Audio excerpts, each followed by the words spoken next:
Wanderers. Welcome back to another episode of Wandering Middle Eastern Teacher. I am Abu Laith. So I did mention last week in the episode that I'd be doing a tour guide of Bahrain. But in light of the week, I decided to change things up a little bit, postpone that Bahrain tour to a little bit later in the year, in the new year. And this week, in honor of Christmas upcoming, I thought I would do a top 10 list of religious Christian sites that I've toured, just to change it up a little bit. So remember, like this video, smash that like button there so that other people can stumble across this channel as well. And let's get going. So before we get started, I need to mention a few things about how I rated sites. So the most important thing for me is that it is a place of historical importance. Second one, I tended to give places extra points if they were slightly off the beaten path. Places that are hidden gems or that not a lot of people visit or know about. And then third, one of my distinguishing filters was the degree that something has that feel of religious importance, that when you're there, you get kind of a sense of something big happened here. And that is one of the big reasons why a lot more famous sites are not on this list, like the Via Dolorosa, Vatican, a lot of sites in Jerusalem. For me, felt kind of overly commercialized, and I didn't really feel that spirit in them. So with that said, let's get started. So this top 10 list will actually cover sites in 7 different countries. So the first site is Church of the Holy Sepulchre in Jerusalem. So if you look online, historically, this is the most probable place where the crucifixion of Jesus happened, as well as the burial. You will find there is another site called Gordon's Calvary that some people claim is the accurate site. But if you look in the historical record, the Holy Sepulchre site is probably the accurate one, based on church tradition passed down from even a few years after the death of Jesus. So according to history legend, in the 4th century, Emperor Constantine's mother came to Israel, to Jerusalem, to look for important religious sites. And by asking local families, she found this site, dedicated it as the site of the burial of Jesus. And then a church has been there since that time. When I visited, it was actually a little tricky to find. We wandered around the same neighborhood for an hour trying to find it. Because the way we came in, it was really just a turn down a little alley. It doesn't look like much, and then it opens up into this huge church. So I'll put a few pictures there. So just for sheer historical importance, put it there. For me, inside, it's a little hard to get the feel. There definitely wasn't a lot of simplicity, a lot of ornate decorations, paintings. Then with the Gordon site, it does feel a lot more authentic. Like you're in a place that hasn't changed in 2,000 years. It's set in a little garden. There's a rock carved tomb that you can stick your head in. So it feels more authentic, but historically it's probably not the case. But that is the number 10 site on our list. The number 9 site is the baptism site of Jesus, Bethany beyond the Jordan. So even though the most popular part of this is actually on the Israeli side, the Jordanian side is probably the more historically accurate location. And you can see there as you're take the short walk through kind of scrub brush, sagebrush, desert-like conditions. You see the way the river has changed course. And so the site where the river would have been in the 1st century is on the Jordanian side, not on the Israeli side.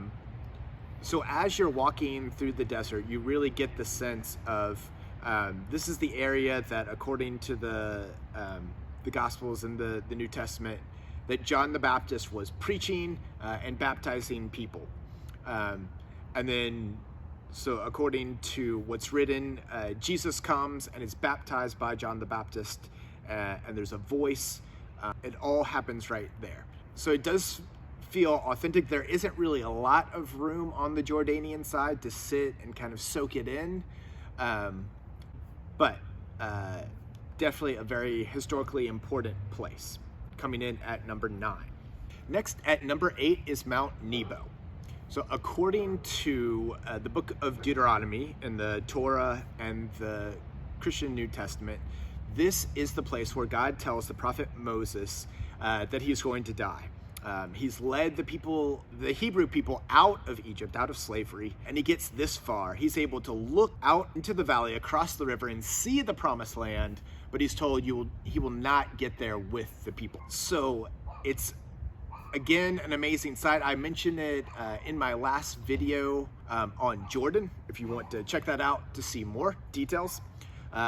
Simple site with great views of the Dead Sea, over into Israel and the surrounding areas. Beautiful. And then also they have rebuilt a 4th century church that was there on the site, including preserving mosaics from the time, as well as a little baptismal. In this area, there are lots of places where you can sit, watch, observe, think, reflect. For that, I definitely boosted its ratings. So that's Mount Nebo in Jordan, coming in at the number 8 spot. At number 7 is Qais in northern Jordan. So this site, if you saw the earlier videos on Jordan, I mentioned it there as well. This site is the ancient city of Gadara, part of the Decapolis of Roman cities. So according to the Gospel of Mark, this was where Jesus cast a legion of demons out of a man, and when they left the man, they went into a herd of pigs, ran off a cliff, and drowned themselves in the Sea of Galilee. So at this site, you can see some of the ancient Roman and Byzantine pillars, a little theater, and a graveyard and tombs. And again, a massive site, lots of amazing views. You can see the Golan Heights, Sea of Galilee, Israel, Syria on clear days, and it's beautiful. And there's lots of places to just sit and to think, reflect, read, and just enjoy the beauty. So that site, Qais, comes in at number 7. Coming in at number 6 is Mars Hill in Athens, Greece.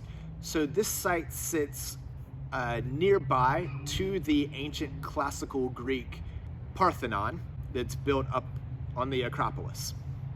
So in the 1st century, Mars Hill was a place where the thinkers, the philosophers, the religious leaders or proponents would come and talk about the newest ideas. So according to the book of Acts, this is where the Apostle Paul came when he wanted to find out about the city and to engage with the thinkers. So here he defends the claims of Christianity and introduces it to the city. And here starts the church at Athens. So again, great views of the modern capital of Athens as it's grown up, and a place also of important religious and historical significance. So that is number 6, Mars Hill in Athens, Greece. Moving a little more into the off the beaten path category, we have at number 5, Alkush Marmeti monasteries in northern Iraq, Kurdistan. So this area has several important claims to fame. One, the city of Alkush is claimed to be the birthplace of the prophet Nahum, and also his burial place. There is a synagogue, the ruins of a synagogue there, and you can still see writing in Hebrew in the walls. It's currently under renovation and restoration. The city is a centuries-old ethnic Christian village set up in the hills and in the mountains. One of the reasons why it is famous is that also in those same hills is the Rabban Hermid's monastery.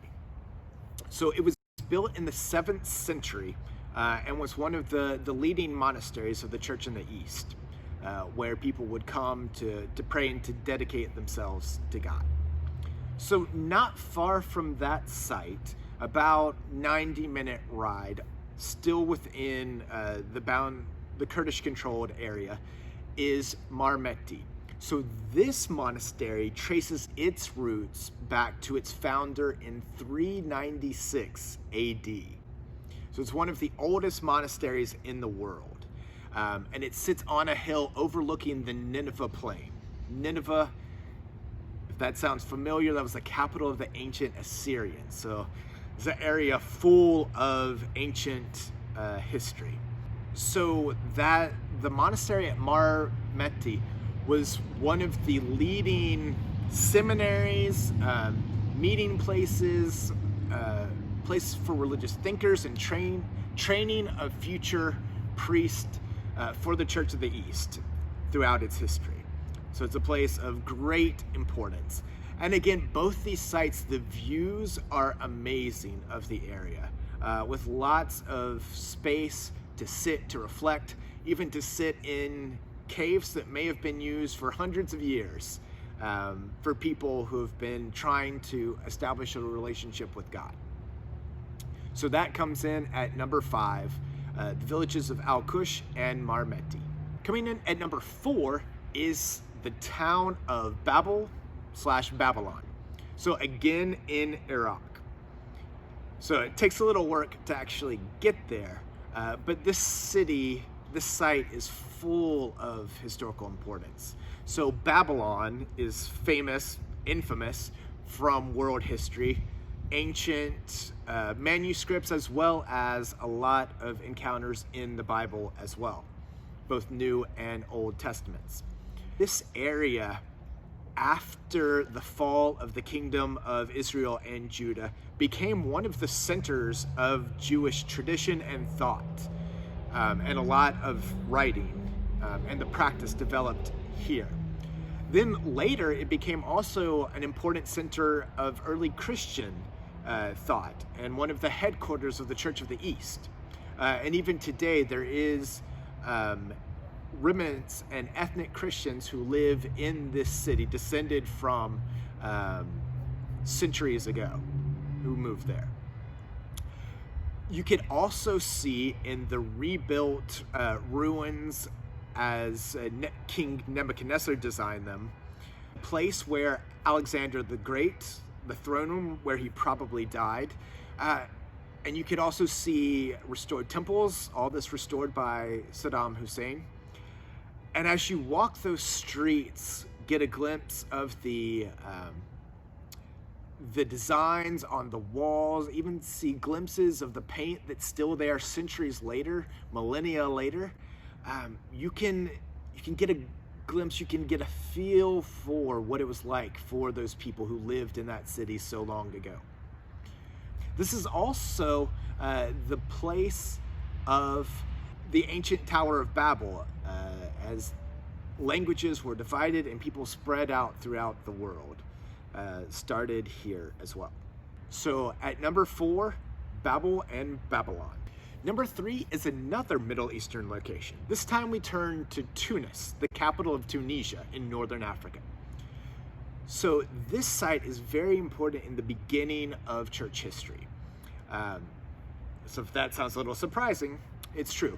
A lot of the big names of church fathers, Tertullian, Cyprian, Augustine, all lived or were from this part. Back then it was known as Carthage.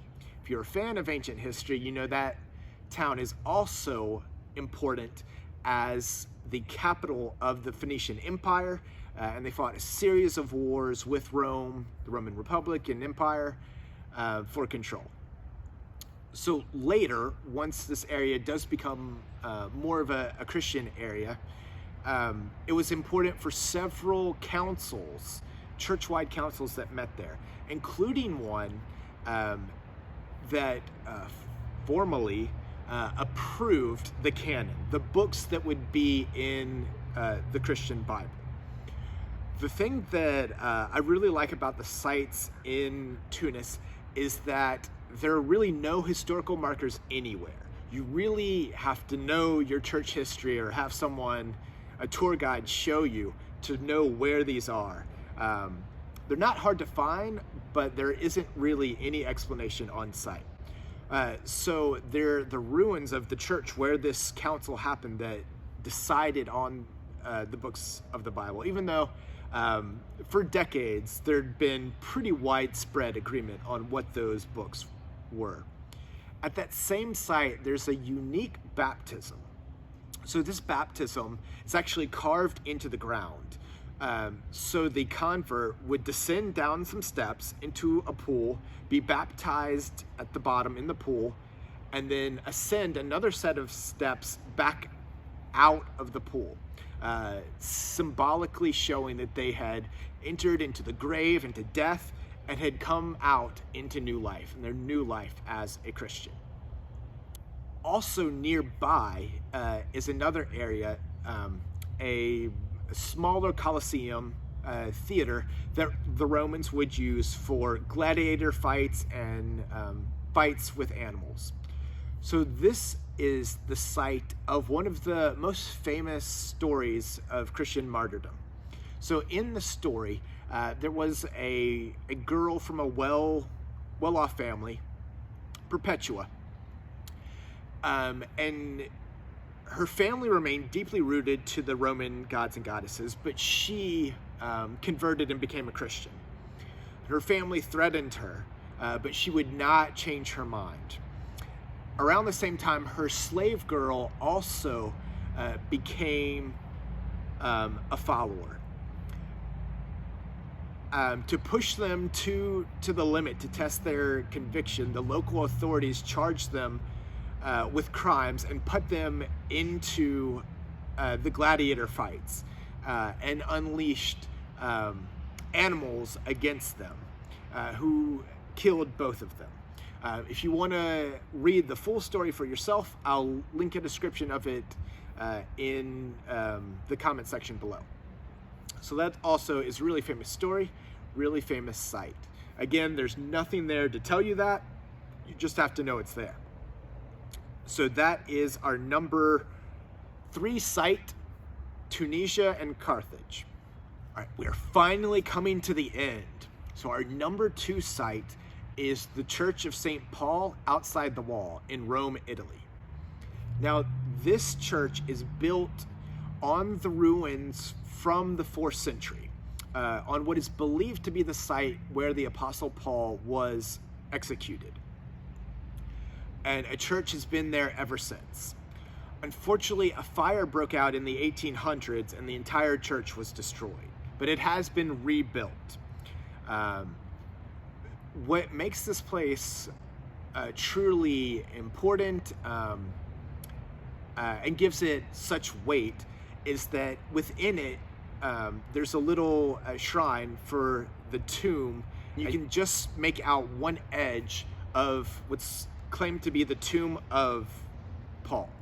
And then also some chains that are believed to be worn by him when he was a prisoner.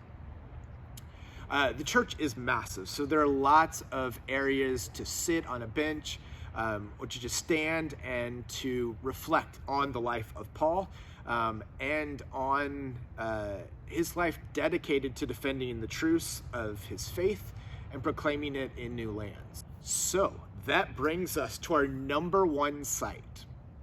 So we're again returning to the Middle East, to the house of Ananias in Damascus, Syria, on Straight Street. So this little chapel commemorates the spot where, according to the book of Acts, Paul, who had been trying to arrest and to kill Christians in Damascus, has a vision and is struck blind. Then a local Christian, Ananias, comes to him, prays for him, and converts him to the Christian faith that he had tried to exterminate. So what struck me most about the site is just the simplicity of it. It's a little chapel, not a whole lot of room, simple benches and then candles, and then along the wall just simple illustrations of the story of Paul's conversion. But more than any place I've ever been to in the world, I could feel a sense of the spiritual there, that something was still there after all these years. So, hope you enjoyed that list of top 10 religious sites around the world. If you did, please smash that like button. Also subscribe to be notified when there's more videos coming your way. And also let me know, comment, what would you change about this list? What would you add or delete? Also, if you are Arab or Muslim and you are making a list of the top Muslim sites, what sites would you include on your list? So that is our episode, Wandering Middle Eastern Teacher. I'm Abu Laith, and we'll see you next time in the new year. Merry Christmas and Happy New Year.